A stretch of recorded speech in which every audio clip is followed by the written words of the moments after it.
Good morning, Petaluma. Woo! My name is Peggy Flynn, and I am your city manager.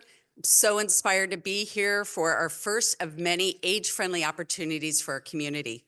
Our city is honored to be the sponsor of this event and is so proud of our commitment. Back in early 2020, we became an age-friendly city to ensure our city is inclusive, accessible, and supportive as residents age. And what does that mean for us? Age-friendly communities are great places to grow up and grow old in. We are part of a community-driven effort to make our city more livable for residents of all ages, particularly older adults, and to create a community where people can age with dignity, purpose, and connection. And why does this matter to us and to you? By 2030, over 1 in 4 Petalumans will be over the age of 60. And planning for age-friendly city helps prevent social isolation, improve mobility and safety, supports our caregivers, enhances intergenerational opportunities, and it also benefits older adults by supporting families, children, and people with disabilities. Today's event is the brainchild of Chris Rebelo. Woo!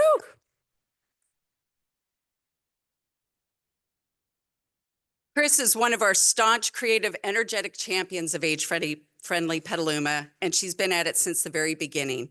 And today she's creating an event that addresses a need that is crucial for older adults and their caregivers, and how to advocate for the best medical care when dealing with healthcare systems that may not be set up to get it right. Age-friendly Petaluma is about building a future where everyone at every age feels valued, connected, and supported. So let's work together to make Petaluma a place we can all call home, no matter what stage of life we're in. Chris, let's kick it off. Thank you.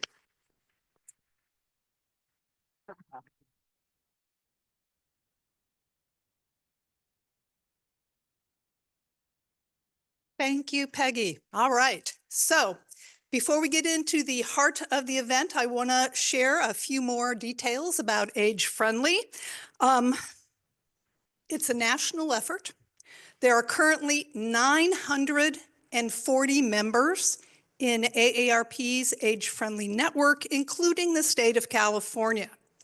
As a member, Petaluma has committed to becoming age-friendly. It's kind of one of those things that's never quite done.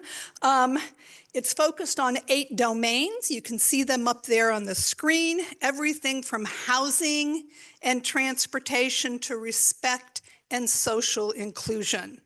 Here's a really important bit. Age-friendly Petaluma is a collaborative community effort, which means we welcome your involvement. We welcome your input. This is a grassroots effort that has room for everyone. And I also want to acknowledge, she's sitting right there, my age-friendly colleague, Nancy Frank. Nancy, I call her my partner in crime. She's responsible for a lot of the progress that we've made in this effort. So I want to say thanks to our sponsors. You've heard from Peggy, the City of Petaluma, Healthy Petaluma, Sutter Health. A special shout out to Blue Zones. Believe me, without their expertise and help, this event happening here today would not be happening without them. I don't know if you saw it, but there was a great article about Blue Zones in yesterday's Argus Courier. I think it will probably be in tomorrow's Sunday Press Democrat. If you see it, read it, you'll get the full story. Thank you to Blue Zones. And also, thank you to the folks who've come here, got here early, and helped volunteer to put this together. So, you know what, I missed a slide. Hold on, that's not good.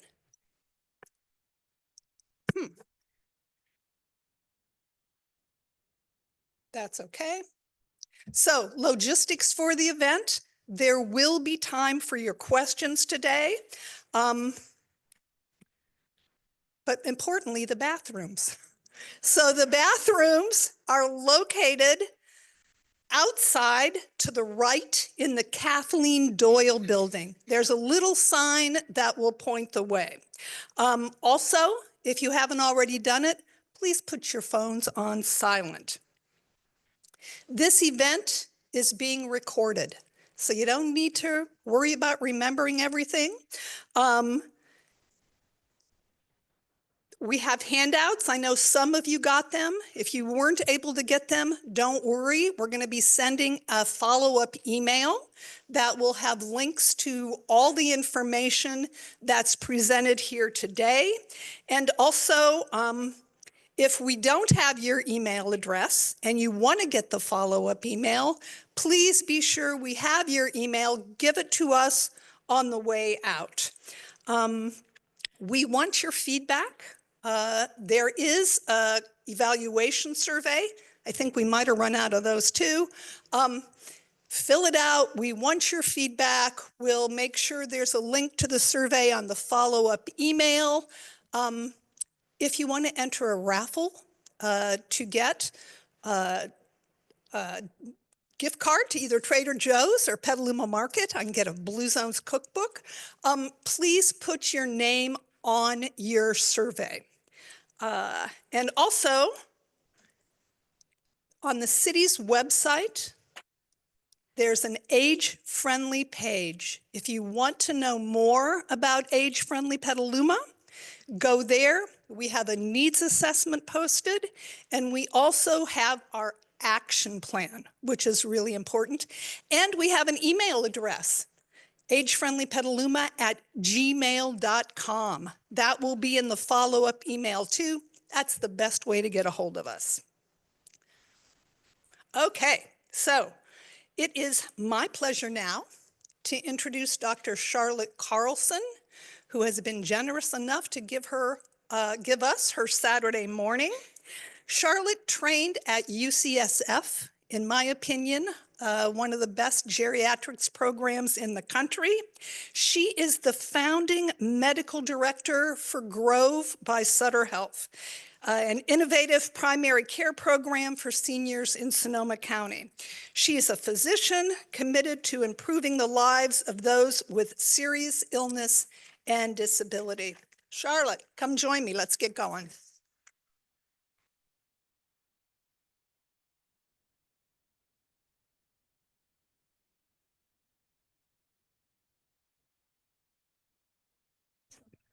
Okay, can everybody hear me okay? Great. So hopefully you got cards and a pen. If you have questions, ask your questions. We're going to take questions throughout the event. We're not going to wait till the end. So if you have a card, raise your hand. We have volunteers who are going to pick them up and bring them to me, and I'm going to try to weave them in during, we already have one here, great. Weave them in during the conversation. I also want to mention this. While Charlotte is a doctor, she's not your doctor.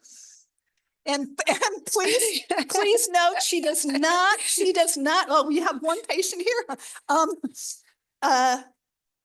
She doesn't have a stethoscope around her neck. So this is not the place for second or third opinions. So we really, really welcome your questions, but please keep them general in nature. Okay, so let's move to the next slide. So we are in a scary situation, Charlotte.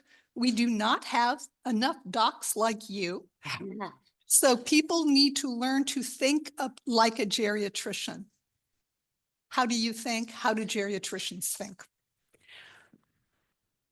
Hi, everyone. Testing my audio. Can you hear me? And thank you so much for coming today, because you are part of the solution to what our health system faces, which is only a few thousand of us geriatricians to really go around the entire country. And so we are also facing, as Peggy mentioned, more and more adults with complexities every day that need better care. So I'm here today to ask you to join this movement with us to really improve how we understand getting older in our country. And it's not just about having me as your doctor. It's really about learning the mindset of what it means to be a geriatrician. So welcome to my mind. You're going to get a big piece of it today. Why do you need a geriatrician? What's the difference between a primary care internal medicine doctor and a geriatrician? They both go to medical school. They both go to residency. They work in the hospital mostly during residency, but geriatricians do an extra year or two in the study of the experience of how an older adult moves across the health system. So 3 things they learn that is special. 1, the landscape across the system. What does it mean to be in a skilled nursing?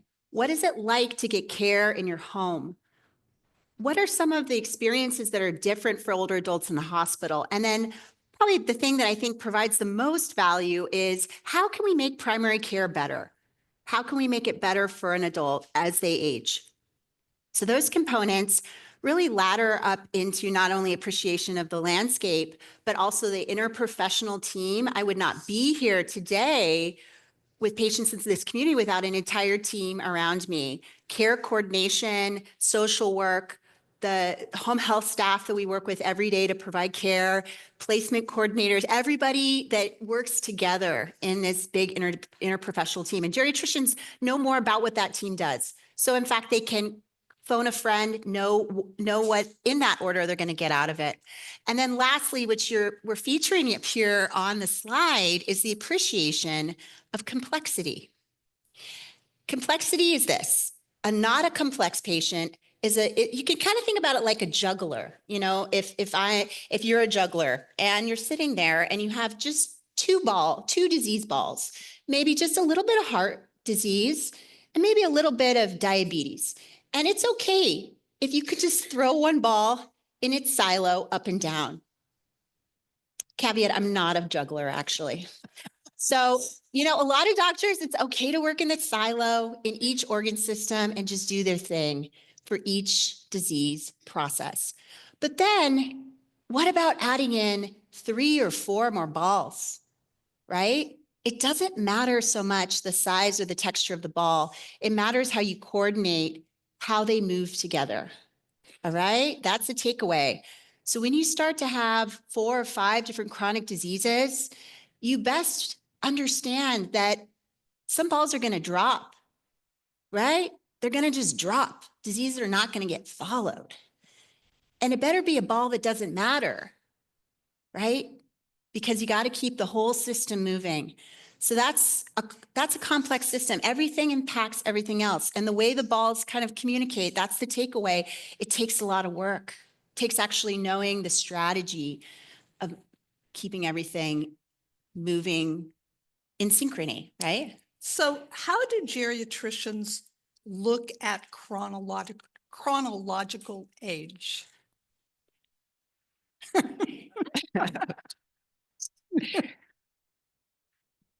I will say they understand and appreciate that age-related change happens in the body. We study that, right? We know there's true age-related change in every organ system in the body. And yet a 65-year-old who's just had a stroke and may have deficits in how they move, I'm more worried about that person. I think they have more complex stuff going on than my 80-year-old that walked in here today. So an age is a number. It means something, but it is not the end of the story. So during when we sent out the invite, I promised I would ask this question. I'll do it early.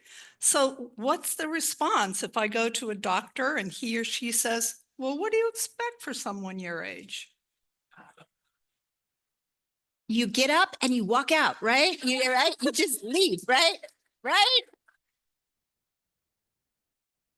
Because, yeah, I mean, it's sort of like there's a Sherlock Holmes quote. You see, Watson, but you don't observe, right? Anybody can see your age, right? You can see it on your birth certificate, you know what I mean? But are they observing how you walked in the room? How you think?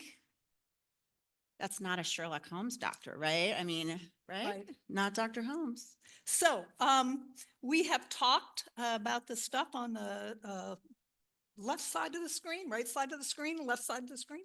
Now let's talk about geriatric syndromes. So those are some of the things that tend to happen. They're tricky. Everything here on the right, it doesn't fit into one organ system, right, you guys? You don't fall just because you have diabetes. It's trickier than that. And the health system really fails us at understanding and articulating a geriatric syndrome across time. In fact, they're not even really listed on the problem list for your body. And yet it's something you might experience every day. So what is a geriatric syndrome? It is multifaceted. It doesn't fit neatly into a diagnosis. So doctors hate them, right? You know, a lot of people are praised in medicine to have an A to B equals C kind of equation because you can learn it and study it and it makes sense. When you're thinking about why someone falls, turns out you got to talk to a lot of people.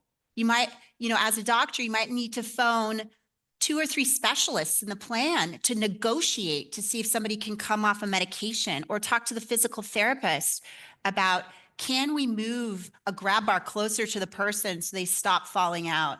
I mean, it's practical stuff that takes time.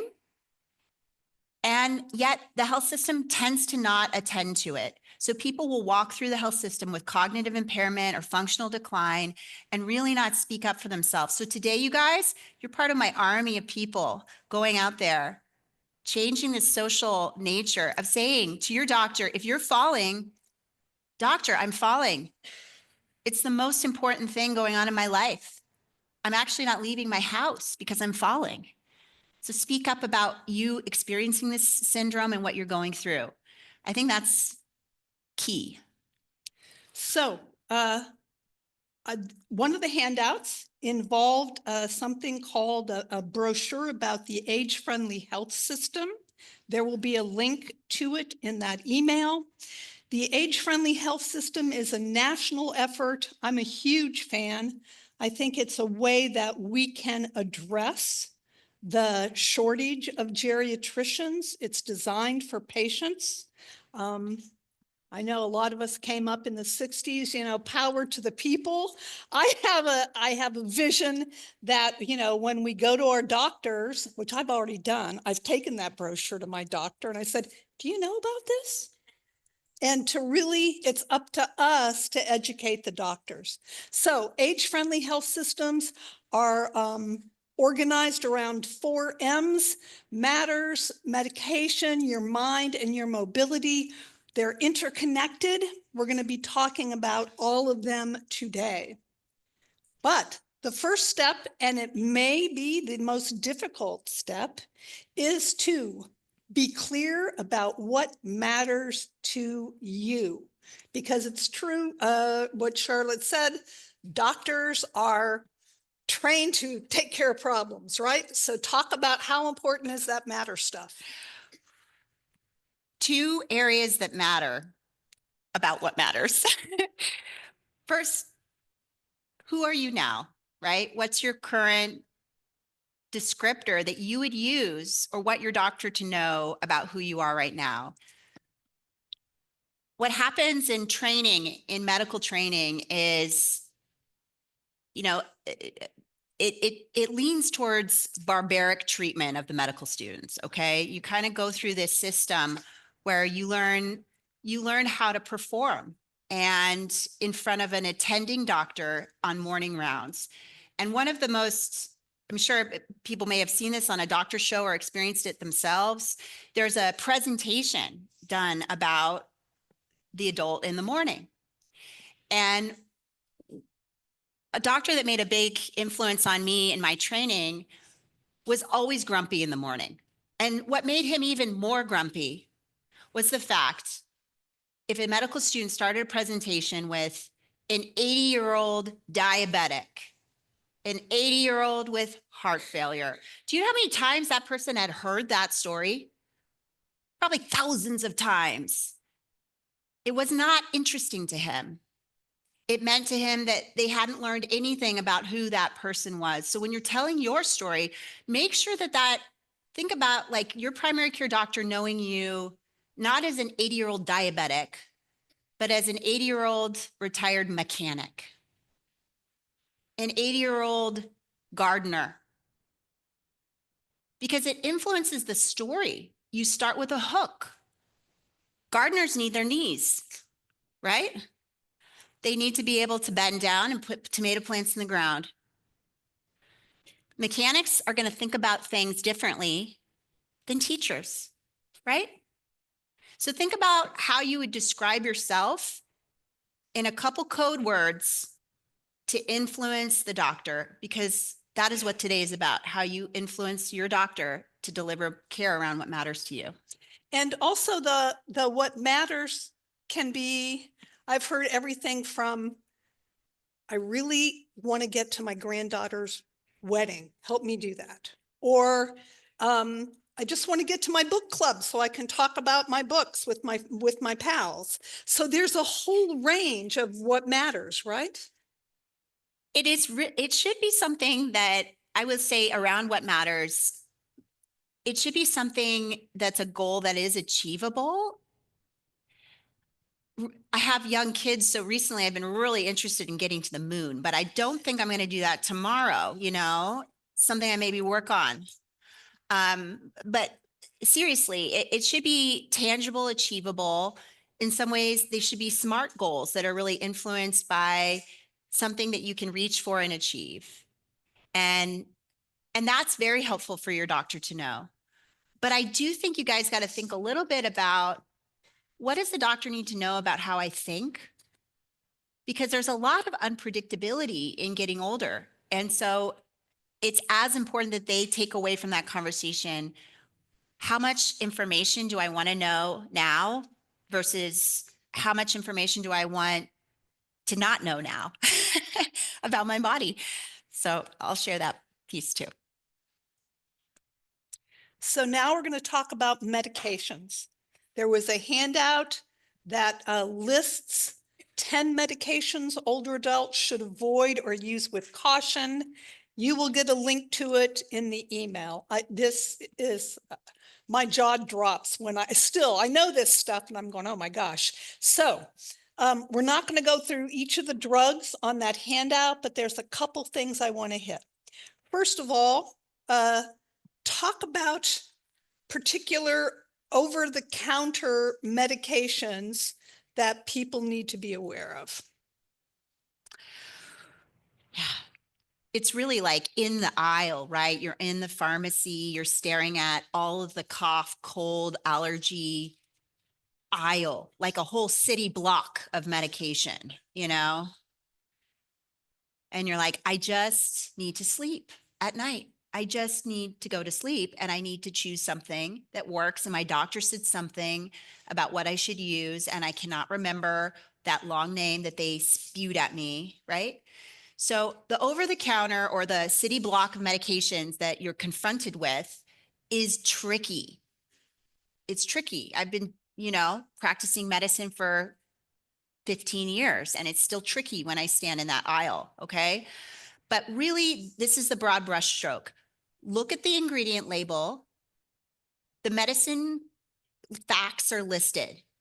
And the non-steroidal anti-inflammatories, while helpful, are not something you should live on every day. That's Advil, Aleve, ibuprofen. They're very helpful for short-term flares of inflammation in the joints. So I'm not saying never, but I'm saying if you're just down in it every single day, you should talk to your doctor about what you're doing and even consider pairing it with an antacid medication. I'm just gonna put that plug in. The other category in terms of really avoidance, I think this has to do with strategy that many healthy adults end up getting surgery done. They go in for a surgery with a surgeon that meets them for a couple really friendly visits beforehand, and then the knives come out. And then the drugs go home, right? The drugs go home. And that's what we're kind of seeing here on the right. I get a little confused with my patient versus, oh yeah, here on the right. So muscle relaxants. Usually you're not going to get those from your doctor. You'll get them from a surgeon for some post-op pain. Tricky, because a lot of these relaxants, well, they're meant to work in your body, like relaxing your muscles. Turns out they kind of go to the brain too. They relax the brain. And so that ends up leading to confusion, sedation, delirium, not things that help you heal from a surgery. That's the pattern that I see repeated and repeated, because most of the pain doctors will not prescribe them because they know the harm. The surgeons, you're going to need to educate them and have a frank conversation. That's the most important thing to actually think about with your surgeon is, what medicines are you going to give me after we say goodbye? And are they safe for me? I don't want to be confused. I don't want to go back to the hospital in delirium, not knowing who I am. Let's talk about Benadryl and other kind of drowsy drugs. What's the deal with those? Well, they work. And they work maybe a little bit too well. Benadryl, or diphenhydramine, is a sedative, hypnotic antihistamine with receptors, which means just, crossing of the blood-brain barrier, and can help you sleep. It dries up your nose and it helps you sleep, right? And over time, continued use, not just like one or two in an allergy season, you guys, but if you're relying on it every night to go to sleep, ask your doctor about changing that. Own that for yourself, that you have to take a pill every night to sleep, because sleep is essential, but you might be waking up for other reasons. And the Benadryl might be impacting your brain in a way that you don't want the downstream outcome of. As Chris alluded to, about 10% of dementia is due to Yes. Benadryl use. So here's a scary statistic. Taking an anticholinergic, that's the type of drug, for the equivalent of 3 years or more was associated with a 54% higher risk for dementia. Those drugs are not good for your brain. Your primary care doctor probably doesn't ask you, what over-the-counter drugs are you taking? So you need to pay attention. This statistic still, I go, oh my God, and nobody's talking about this. So please. And then go ahead. Oh, I was just so excited. And then, so what are good options for pain? Yes. Tylenol, acetaminophen, extra strength, good, underutilized at low dose levels. Usually people are taking the regular Tylenol. You got to soup that up, 500 to 650. Taking more of Tylenol does help with chronic musculoskeletal pain, but you got to dose yourself appropriately so it gets into your muscles. I just want to put a plug in, because who doesn't love a good app? Because how are we going to remember all this, right? In the pharmacy aisle, the Beers list, which is sponsored by the American Geriatric Society down there, you can download an app onto your phone that can do, it's like kind of a doctor app, but you know what? You can figure it out, because all you got to do is kind of look through, enter in your drug's name and see if it's on it. They also have a long PDF document, but you and I, in our, city block of pharmaceuticals over the counter, looking through our PDF is probably not a great idea. But the Beers list is actually made into an application that you can type in the drug that you have, or you've been prescribed by somebody. Your doctor won't know that and this whole anticholinergic thing, who's heard of anticholinergic before? That's a weird word. What does it even mean? It means that you have dry mouth, that you can't pee, and usually you're constipated. So those are all things that happen for other reasons, other medical reasons. But if you're taking medication that's causing you to have all those things happen, better think twice about whether it's worth the dry mouth, the inability to pee, and the constipation. So it's called the Beers, Beers, There'll be a link to it, Teresa, on the follow-up email. Beers, Yes. Beers. So side effects are an issue for older adults. Why, Charlotte? What goes on in our body that makes us more susceptible as we age? I think the thing to call out here is the change in your kidney clearance of medication. Doctors will talk to you about these levels. Sometimes they won't talk to you about these levels, but you should ask, what's my creatinine level? How about something called my GFR? You know, their eyes are going to pop out like, GFR, my patient is so engaged. So that's a term that speaks to how your kidneys filter medicine off your body. It's called the glomerular filtration rate for anybody that really likes to debunk acronyms. The point is, it has to do with every single drug in the body that goes through the kidneys has to be dosed appropriately because you are a magical system. You are the only one of you. Okay. And the drug dosing, that's based on a 40-year-old male. All right. Don't see a lot of 40-year-old males in here today. So you better know what yours is. And a lot of times the doctors are not always thinking about that. I just encourage you to ask, is this safe for my kidneys? That's the thing we see all the time. People are on the wrong dose, which leads to more side effects. Side effects. Side effects. So I love this. A new symptom is a medication side effect until proven otherwise. So talk about this prescribing cascade. What happens? Well, drugs are, they're fantastic for what they do of benefit, and every drug has a side effect. And I will say the system is very poor at observing side effects.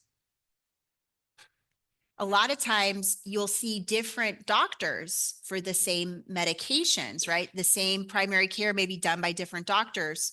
So the observation of whether this is a side effect or not, right? They may see you and see the side effect, but not observe the plan or detective it together. So put on your detective hats, walk with me. A high blood pressure medicine, amlodipine, great medicine, great, safe blood pressure medicine. Unfortunately, 10 to 15% of people get swollen ankles. So you see a different doctor and they say, you have swollen ankles. Let me give you a water pill, Chris. Take that water off your ankles. And then you pee all the time. You stop going to age-friendly Petaluma visits because you can't find you're scared about how far the bathroom is, right? And so you have urinary incontinence. And Lord knows next, you get a medicine for that called oxybutynin, and it dries up your bladder because it's one of those anticholinergics, right? So this is the thing, that you are the best observer on your own health, really. And we got to pay attention. As you beautifully stated, if there's a new issue that comes up after starting a medication, believe it. Even if the doctor says, oh, that doesn't happen. It is. It does. We're all different. And the last time I saw my primary care doc was great. She went through all my medications. We looked at everything. That should be something that happens like once a year when you go to your primary care doc. Yes. Yes. At transitional points, coming out of the hospital, I would say moving into a new housing arrangement, assisted living, I'd say, after any change in your health, worth looking at your medication list and probably crossing a few off if they've been hanging around for a while. Yeah, I would say pharmacists are underutilized in our health system. The pharmacist at a community pharmacy oftentimes can't go through your entire list, but if you tell them, I'm pretty worried that my Dry mouth is from my anticholinergic drug use. Their eyes are going to open up and they're going to say, all right, let's talk, And so I'll say they can look for you about how many drugs you're taking that cause that effect. They can do that. Great.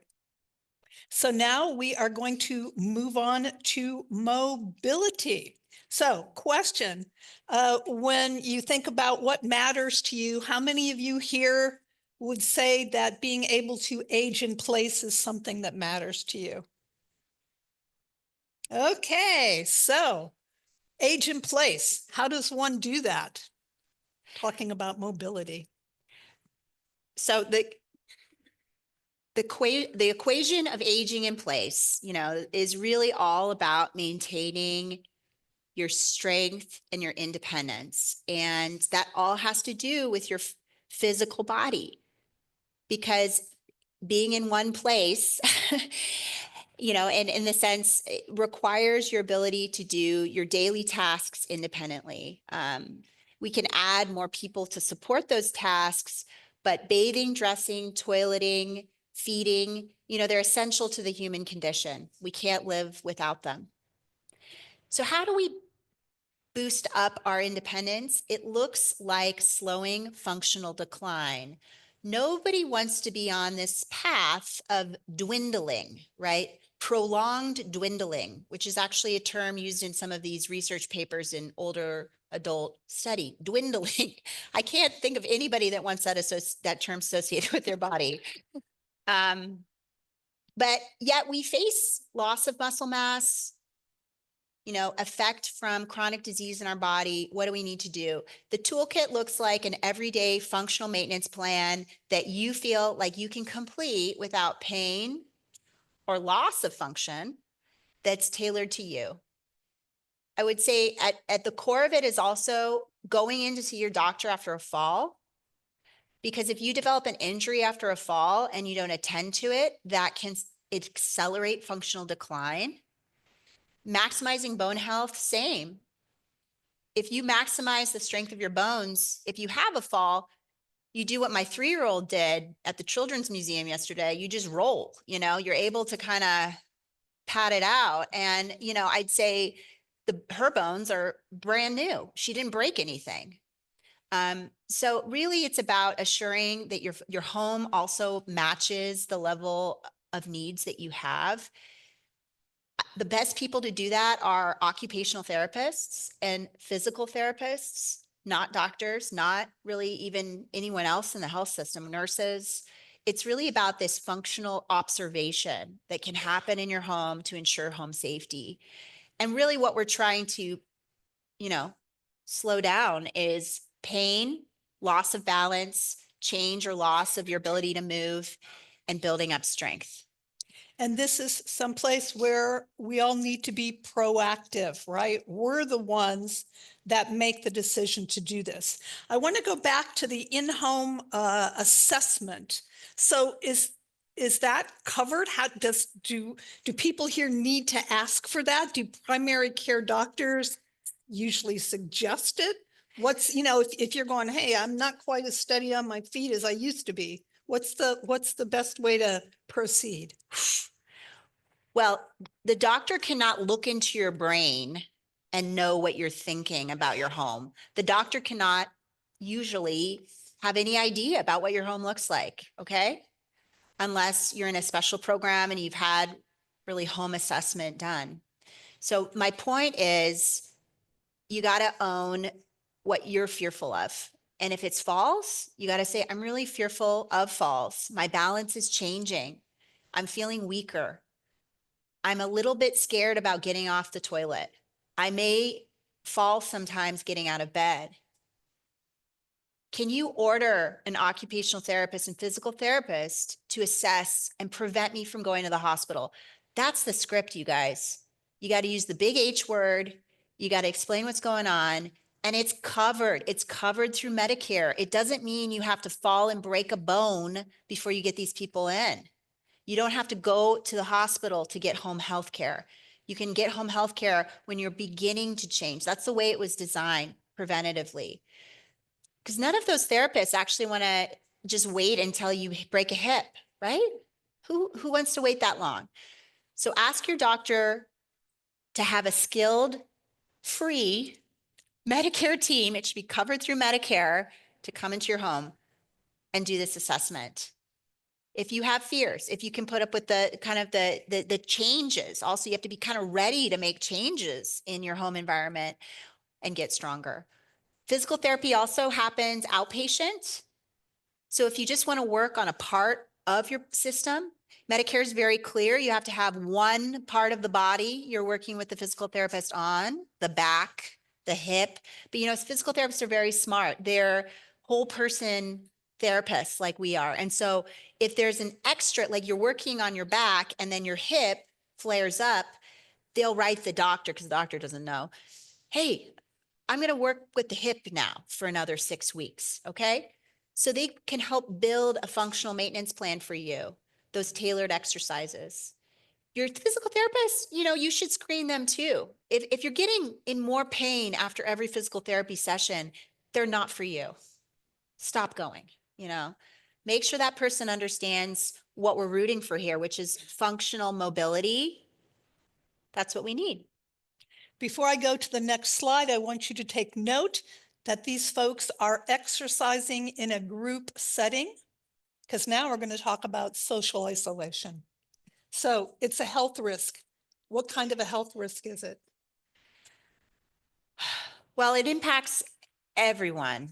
It's to belong is to be human. And functional mobility, loss of your functional mobility, loss of your cognition.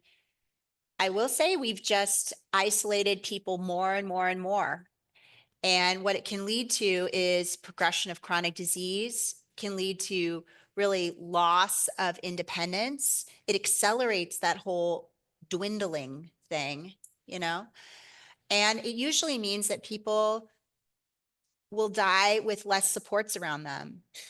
It accelerates death, mortality is what the CDC is really teaching us. So I have let's see, loneliness is associated with a 50% increase in death and disability. So what's your experience in your practice? And I know we've talked before about those even small interactions to kind of blend those together. Yeah. So I just think, part of like understanding loneliness is that it's subjective, and it doesn't mean that everyone needs to go to a day center or be in a Tai Chi class. But you need to be able to have someone that you trust that you can call if you're not feeling well. It doesn't mean that you even need to live with other people, but it does mean you need to have some trusted support that you can rely on. And so I think the biggest part of loneliness, why it's such a predictive factor, if people cannot name anyone they trust or anyone that they can depend on in an emergency, it's because they don't make it to the hospital, right? That's what we're talking about. So you need to have 1, 2, maybe 2 people that you really trust to share your medical information with. And I'd say, as far as it goes with the emotional support, getting services to treat grief, which is an expected part of our human condition. And yet we don't attend to it medically. We don't really appreciate the role that grief and depression play. Really should be followed longitudinally. Trauma, fears that people hold about not only the health system, but about just living, in our world today. So all those need to be attended to. What you guys can do, I think, is to just feel like you're not alone.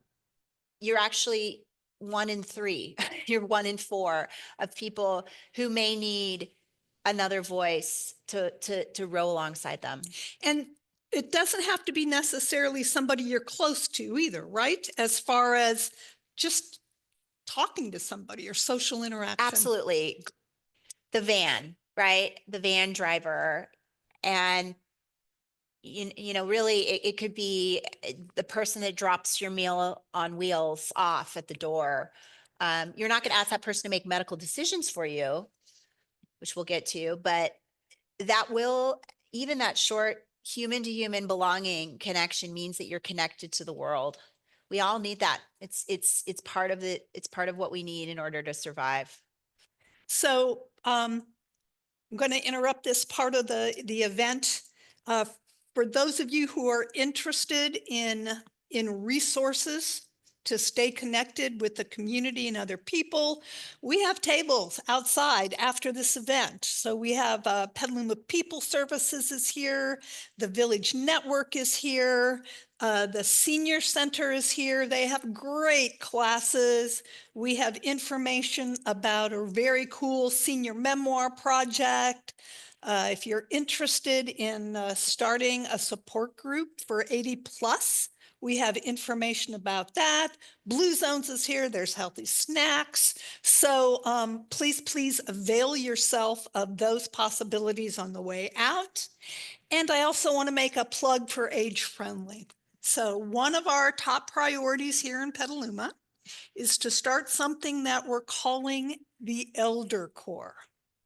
So one of my passions is to change the narrative about aging from older people as a burden, older people as a resource.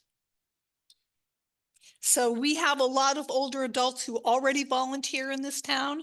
I want to recognize them. And I also want to have opportunities for everybody to be able to give back and be involved as much as they can. So we are not ready to launch this yet. We want to do it right. But please keep it in mind, if you are interested in it, being involved in it, helping us organize it, because it's a big deal, email us, agefriendlypetaluma@gmail.com. Okay, so back to the medical aspect. So how many of you have made trips to the emergency room? All right, urgent care? Okay, so to call 911 or not, what do you have to say about that? If you're going, oh God, should I go to the emergency room? Well, I'm not your doctor. I'm not going to advise you. Well, some of my patients are here, but I'd say the point, really the big point is many issues can be handled in primary care and urgent care. The top condition that older adults sought attention for in the emergency room last year at the Sutter Hospital was urinary tract infection, unfortunately. So I just want to highlight that getting the number for the after-hour service in your phone that's associated with your primary care is important. It's also, really crucial to know if there's other nurse triage lines that you could talk to. Oftentimes your insurance company might have a line that you can call, and start there. Those systems are trained to be very, I would say, risk averse. So if there's something they can take care of in urgent care, they will tell you. If not, they will direct you to the 911 call. When we, it's just interesting to think about training to become a doctor. My perspective before spending time in the emergency room as a trainee and as a resident, because I spent a lot of time at the San Francisco hospital emergency room, was that I thought that they would be really taking care of emergencies, which are listed. Those are the kind of classic emergencies. But in fact, they're kind of helping provide accessibility to primary care issues for people who cannot navigate there. And the harm for an adult to face that is that you will wait longer. You might develop harm from that encounter.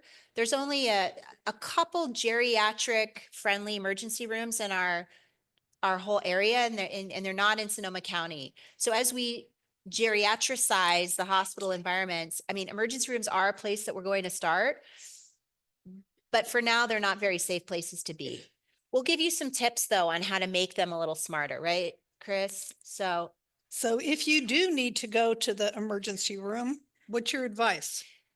yeah, I would say you know, it's a whole day. So expect to be there the whole day. I think for most people, it might even be a hospitalization because they've waited a while to get there. You know, bringing a cell phone is helpful to be in contact with your medical decision makers and families that may really be wanting to know how you're doing. But even more important, if you're the caregiver for an adult who can't advocate for themselves, you need to stay there with them, because that's about the worst experience that happens, is that people who have no advocates end up being medically restrained with medication to keep them there. So they're given medicine that puts them to sleep. Still, you know, you kind of hear that of like the echoes of old scary stuff from the medical plans. They're still doing it. They're still giving Haldol to people who are confused with dementia, who are agitated. And that word means it's kind of a junk word. It just means they're kind of causing trouble, right? It's not really one situation or another. So have a voice. I would also say if there's a medication that doesn't seem safe, really you should speak up about it and let the doctor know that's taking care, let the nurse and doctor team, because you might just see the doctor once, right? In that whole emergency room experience. Don't take it if you don't feel comfortable or the name of the drug, or maybe you've got your beers list out, maybe you're on their phone with your little app, punching it in. It's not safe. So have a voice, speak up for yourself. So the questions are starting to come in. This is a good one. It's about medication. Trazodone are prescription sleeping pills as dangerous as Benadryl with long-term use? The studies have found, so trazodone is a antidepressant, and at low dose, 25, 50 milligrams, promotes sleep. It doesn't promote depression management. So it's not for depression. At 25 or 50, it promotes sleep. The bad news is it can hang over into the next day, can have this morning hangover effect. The good news is that it has not been shown to have this sedative, hypnotic, dementia producing effect that Benadryl is. I suspect it's all in the dose, So if you're on 100 milligrams of trazodone to sleep, I think the perfect place to be to use that drug without harm is 25 to 50. 100 for some scenarios, but I'd say for the most part, if you're going to be on something every day for the rest of your life, make sure it's dosed the right way, because everything that goes to the brain can kind of harm the brain over time. It's just the way it goes.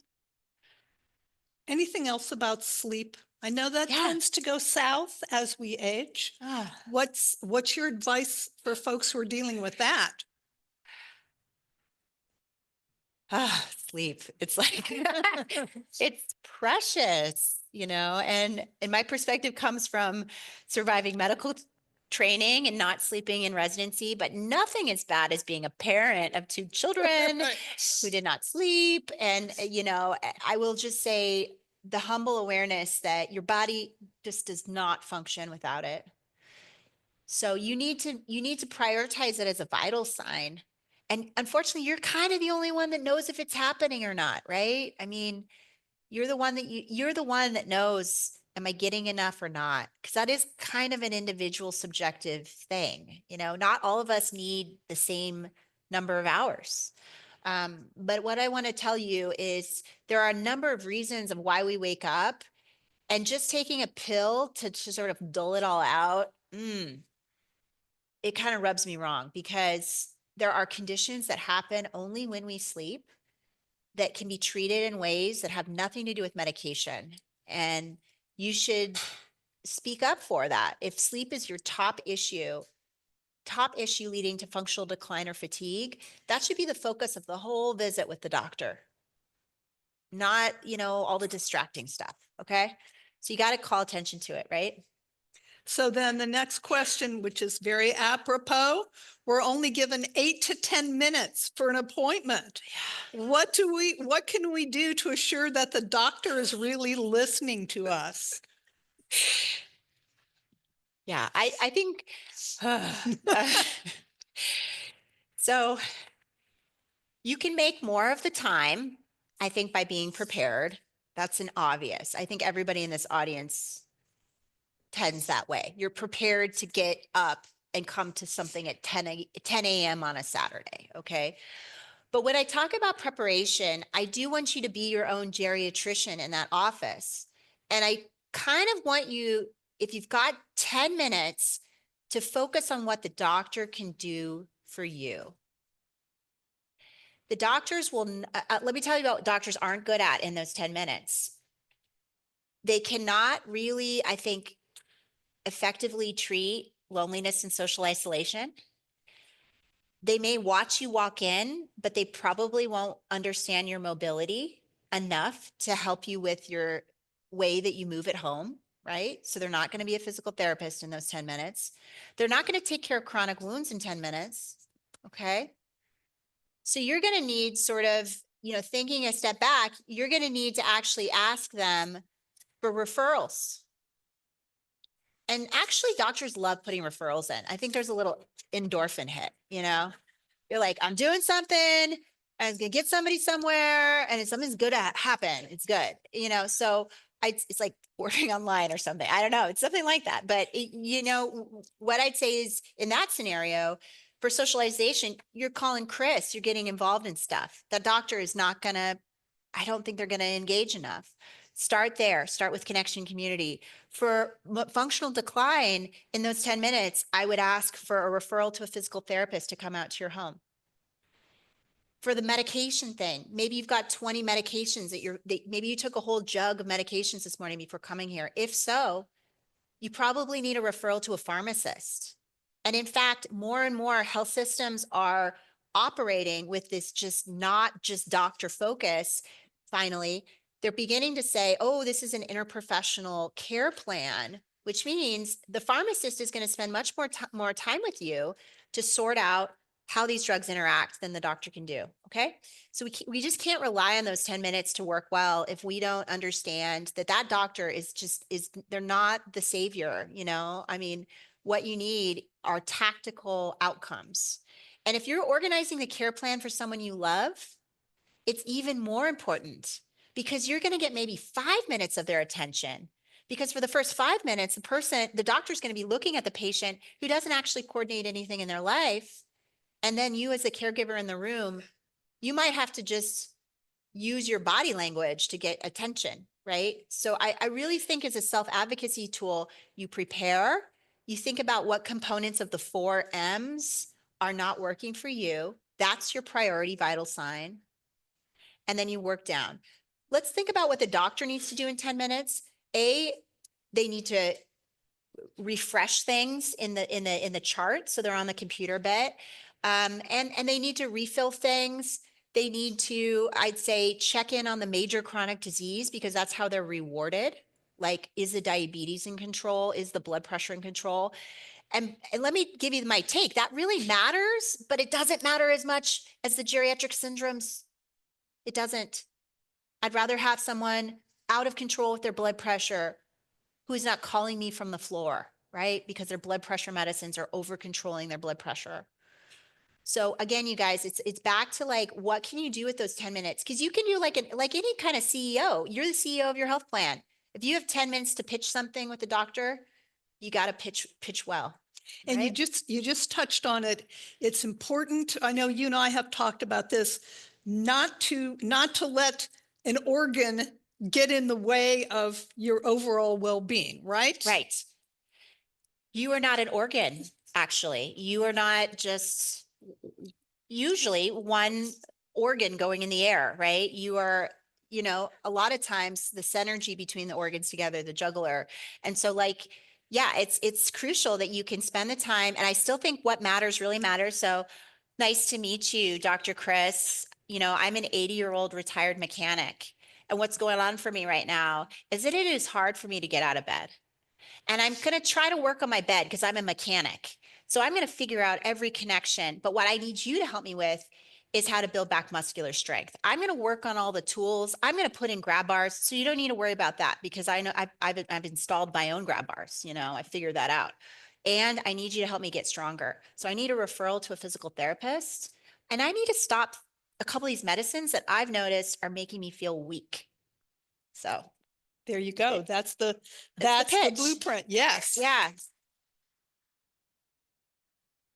So we are getting questions about drugs. Is gabapentin dangerous? No. What can you say about gabapentin? It's all about the dose. You know, literally, I mean, water at the wrong dose is harmful, I guess, you know.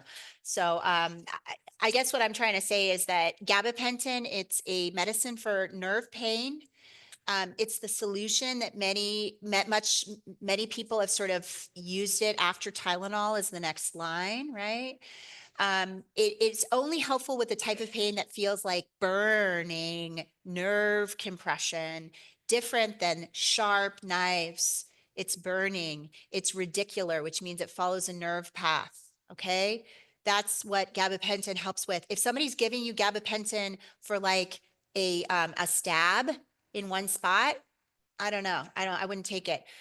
Gabapentin is a weird drug because it goes up to 3,000 milligrams a day. Okay. The dose range, the starting dose range is 100 a day. Okay. So a baby dose of gabapentin is actually 100 milligrams at bedtime. Very, very helpful for back related nerve compression. People can sleep again. They can move again. And physical therapy, you know, that needs to be in concert with it. So yes, is I gave a long answer, but you know, is anything safe, Chris? I don't Right. know. It's There- like, Well, there's risk. safe, you know? There's risk. We can talk about Yeah. risk versus benefits, right? yeah, I think in general, it's not on the naughty list for good reason. It really helpful for nerve related pain. Just check your dose. And, you know, maybe ask somebody who might be around you, like, well, how am I, you know, 3 hours after I take it? Do you notice that I just want to go sleep on the couch 3 hours after I take it? Or do you notice that I just kind of repeat the same sentence again, or I do something weird with my body? Hard to know what a drug is doing in you if you know, you need an observer, right? I'm not surprised getting this question. Many adults are self-treating with THC and CBD for sleep and for pain. Pros and cons, where does it fit in our medical system? Yeah. You want to take this one? Well, it's outside of our medical system. It's not regulated by anyone. It can be made and processed and consumed in community as a recreational drug. So in that way, hard to know if you're getting the dose that you think you're getting, hard to know for sure if the product you're using is going to deliver on the outcomes. That's pretty much the whole supplement category, because none of the supplements, unfortunately, are regulated by the FDA. It doesn't look like it's going to happen tomorrow either. So I would say the big picture is that, you know, cannabis can have a potent effect on some types of pain, you know, cancer related pain, some impact there, as well as impact on some of the muscular pain, but all the topicals are generally safe. So I think whatever you rub on your body, if it helps you, it helps you move, helps you sleep. Okay. You know, I think you got to be careful when you start consuming it and it's going orally into your body. That's when I really think you need to talk to your doctor. That would prioritize it in the 10-minute visit. Okay. And they may not know, right? That may be the question that you can get back from that primary care that they don't know. And if they don't know, then you might want to talk to your pharmacist. Again, we have a lot of very well-informed and helpful pharmacists in our community. So talking with them to see if cannabis consumed orally is a good idea for you. A lot of people, we only use that in patients who are having agitation and dementia. There's actually been a lot of study in terms of the pairing of cannabis in dementia to lower, lower psychosis. But it has to be used by a prescribing professional, like a psychiatrist in those scenarios too. So there are people out there that know how to dose it, and topicals, I think, generally okay. Yeah. So we have the slide still up about the emergency department. Oh, yeah. If somebody has stroke symptoms, should they call 911 even if they're able to get into a car and, you know, like Yeah. Yes. So talk about what's the current treatment protocols. They can do a lot for strokes now, right? Yeah. Yeah. But it's, it's about time. You know what a stroke looks like? Has anyone gotten that kind of either through experience or through the experience of others?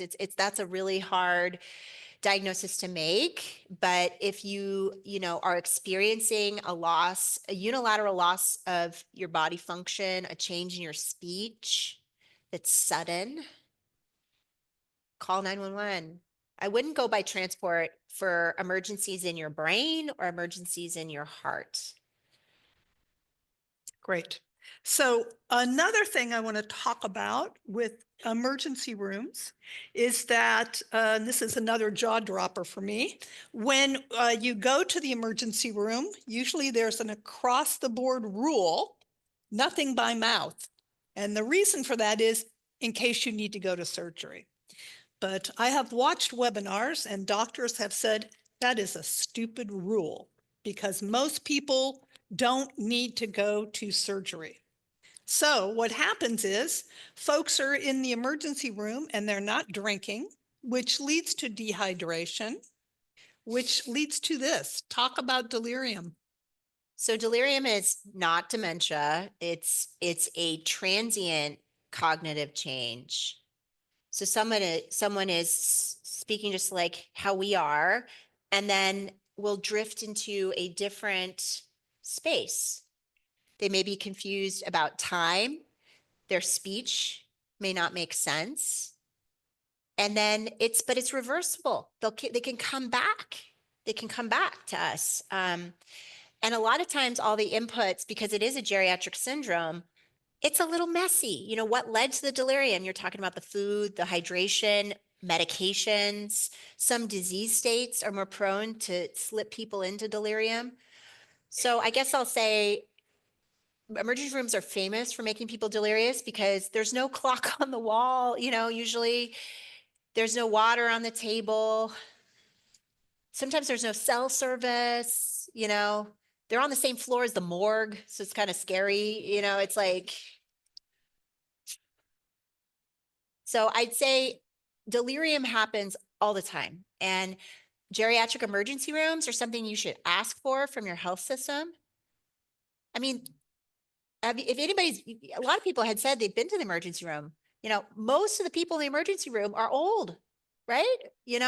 So we should really be designing that care around older adults, right? Yes. So if you go to the emergency room or you go to the ER with somebody who needs to be there, talk to the doctors, talk to the nurses. Please screen my mother so that she can get some water and maybe some food. So it would just be as simple as that. Plus, with the summer heat approaching, let's talk about dehydration for a few moments. So when we get older, we lose we don't drink as much, right? Mm-hmm. Making me thirsty right now. No. I know. Yeah, we don't have as much sensation to cure ourselves to drink, and we're on all these drying anticholinergic medications as well. And yeah, I think my goal for hydration is for many to get to 24 ounces to 48 ounces a day. Just depends on who you are, but you should at least be drinking 3 8-ounce glasses of water through the day. Not just coffee is not water, unfortunately. So learn that. But I'd say mostly just filling up your tanks. All your drugs sort of need water in order to work, especially medications that work on your gut to help you poop. They are all osmotic laxatives. Most of them in that category are pulling in water. So if you have no water, the laxative isn't going to work. So really making sure that water is a part of the day-to-day experience in life. And there are apps, I am told, that if drinking enough water is Thirsty. an issue for you, Yeah. there are apps that one described to me as you drink and then you hit your phone and then it shows this plant coming back to life. So check out those apps. That's cool. I know. Yeah. Okay, so we're gonna come back to the what matters question. And let's talk about, this is what matters to you in the future. And I know you care about a lot about this, Charlotte. So yeah. Yeah, the reason I work in primary care after having surveyed the health system is because it's where you can create the most prevention and value. There have been a lot of studies about this. Even though primary care is sort of the second class citizen in our country, it's actually the bedrock of value. It's how, if you took the primary care away from a health system, everyone would be in the hospital, right? And that's not a safe place. So what I think the special sauce in good primary care is doing advanced care planning. So it's like taking care of the now, but like looking a little bit in the future to what matters in the future. So this is the second part of the what matters that we talked about earlier. First, you're going to need some code words about who you are, like maybe you're a retired mechanic or maybe you're a gardener for the now. And then this is a tool that is made by a geriatrician at UCSF, Dr. Sudor, that's free online. It's called Prepare for Your Care. And this is about looking in the future to what you're going to need if you were in a state of disability, or if you were, I would say, in the last months of life. It's not all about the last minutes of life, because those kind of sort themselves out. Let me be frank. You're either alive or you're not alive in the last minutes of life. Okay. There's a lot of decisions that happen before that, though, about your preference, about what you trade in for more time, about all sorts of decisions. And they've done a really smart job of trying to get a little more strategic about this in this free advanced care plan. Once you finish it, you can get it notarized, and it's a living, breathing document for your health record.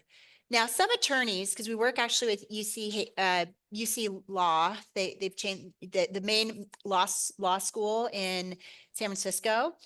They thumbs up, geriatric elder law attorneys say thumbs up on this too.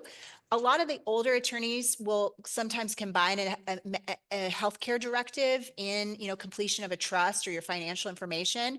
They're pretty legal, it's like, you got to look through a paragraph of text and then see the word coma, you know what I mean? It's a lot of, so I would say, even if you've done that, take a look at this.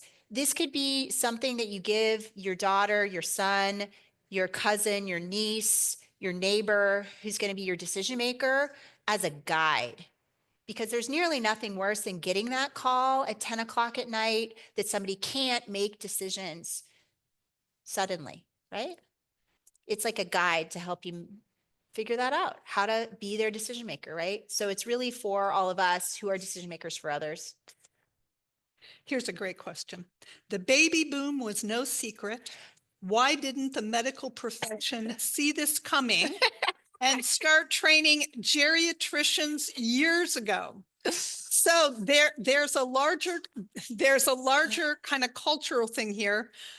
In your opinion, how come we don't have as many geriatricians as we need?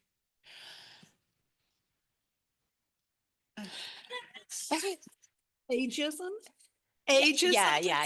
I mean, I've kind of given you guys the scoop that it's harder work, right? It is harder work.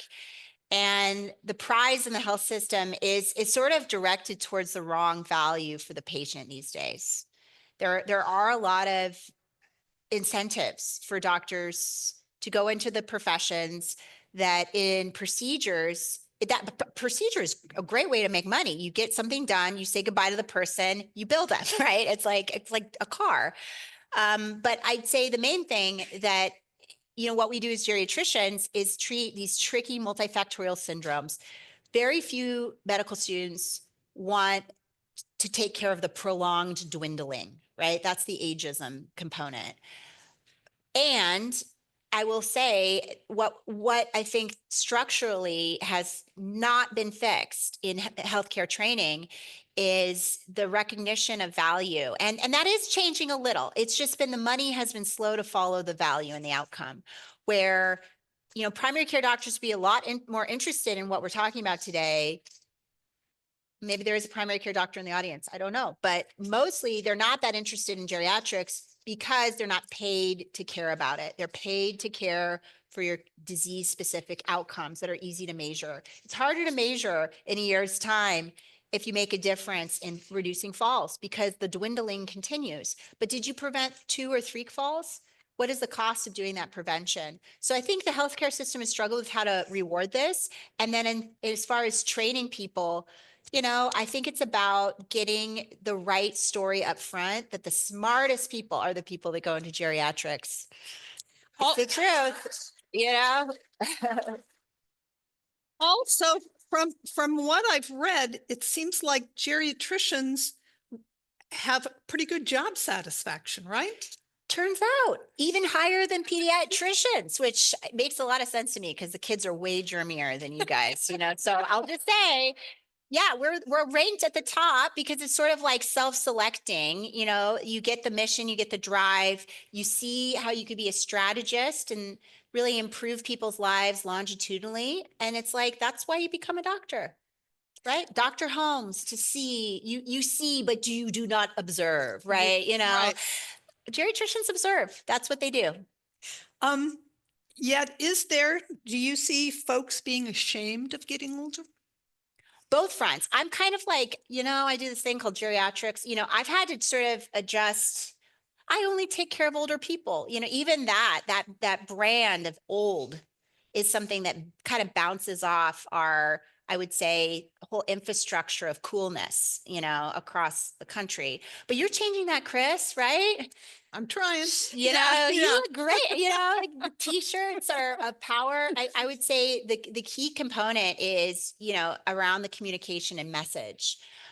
So I do see examples of this working really well. There's a system I studied in Sweden. As a medical student, I spent the winter in Sweden, which you're just going to study the health system because it's cold outside. You're going to be in studying doctors, but they redesigned the entire health system around the care of an older adult. Her name was Esther. And this fictional patient really engendered all these CEOs to put down their pen and study her journey, which was atrocious. It was actually the same story that's happening today, but it was happening in the 90s in Sweden as well, and they changed it. They didn't have the money problem that we have in healthcare. There's a lot of money problems we have, but in general, like we can redesign, and what it looks like is a lot more time in primary care because you guys can figure out how to manage your doctor in 10 minutes. But like, what if, the person that has cognitive impairment can't really do that, or Esther, who's sick with heart failure. So I guess I just want to say a lot of examples of this working well. It's not insurmountable. Also, one of my, I work at the Buck Institute. One of my colleagues has a great saying that is like, getting frail is not failure. Like there's Willpower. nothing to be ashamed of. And that somebody who is frail and older, that is a sign of successful aging because you have managed to make it all the way through the course of a well-lived life. So do not apologize for being older and for not necessarily being in the best health.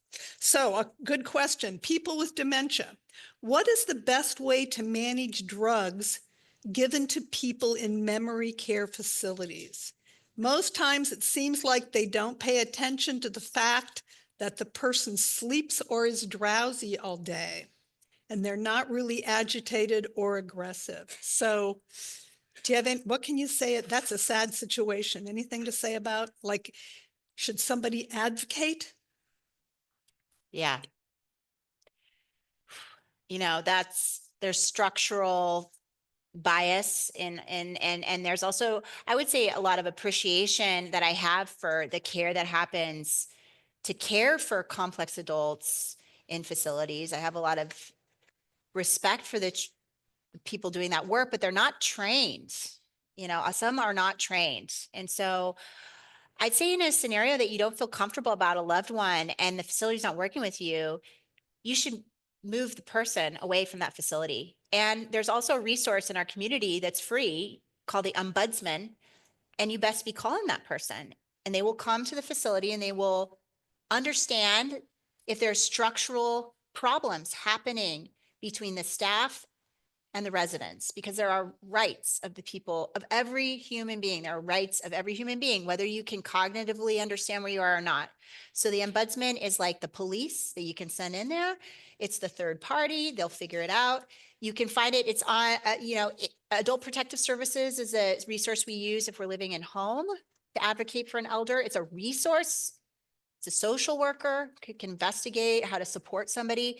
Ombudsman, Sonoma County Ombudsman, they are remarkable at helping families get their voice, because you may need a louder voice than just your own care. Do you have a reference for care for the caregivers? It can be so overwhelming when the person has very complicated conditions. Oh, What advice for caregivers? so the Redwood Caregiver Resource Center, phenomenal, right? Yeah, I know. We're so lucky. That place is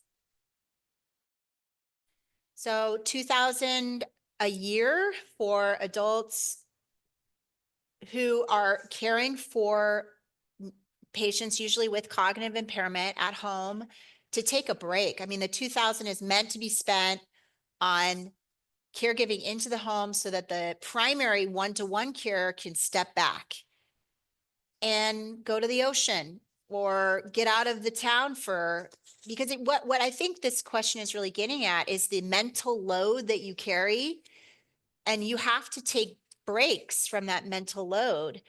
You can't be a 24/7 one-person team that observes everything about the person and do that perfectly. You cannot. You have to take breaks.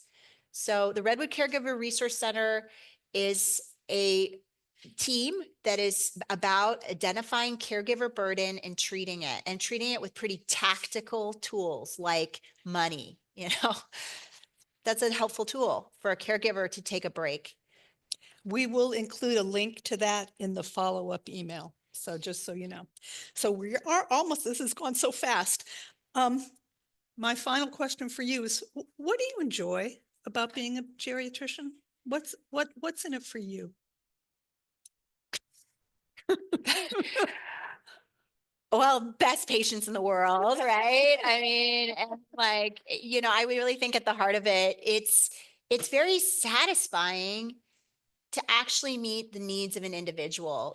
It was shocking to me kind of how, and in an older complex adult, it's shocking to me how much stuff gets done and none of it makes a difference. So the 4Ms make a difference, you guys. If we focus as a health system on teaching our doctors, teaching our health systems that this matters, then we will be healthier. So there's a lot of, I would say, force in being a team that outnumbers them. There's more of us than them, you guys.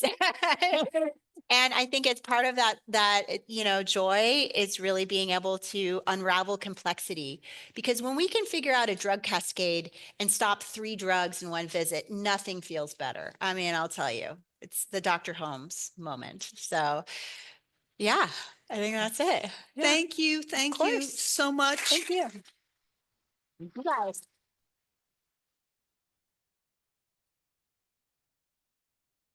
So I thank all of you for coming. Charlotte's going to hang around for a few minutes afterwards, but be aware she's got 2 young kids at Leghorn Park who are They anxious. want ice cream. Yeah, who are anxious to spend the rest of the day in Petaluma with her. So be aware of that when you come up and chat with her.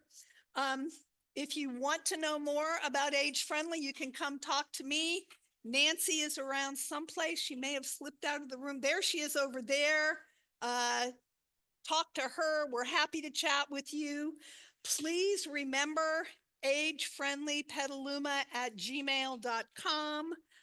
We want your feedback. If you have a survey today, please fill it out. If you want to be in the raffle, put down your contact information and look for that follow-up email. Hopefully it will have everything you need to continue to learn how to be your own geriatrician. Thank you for coming.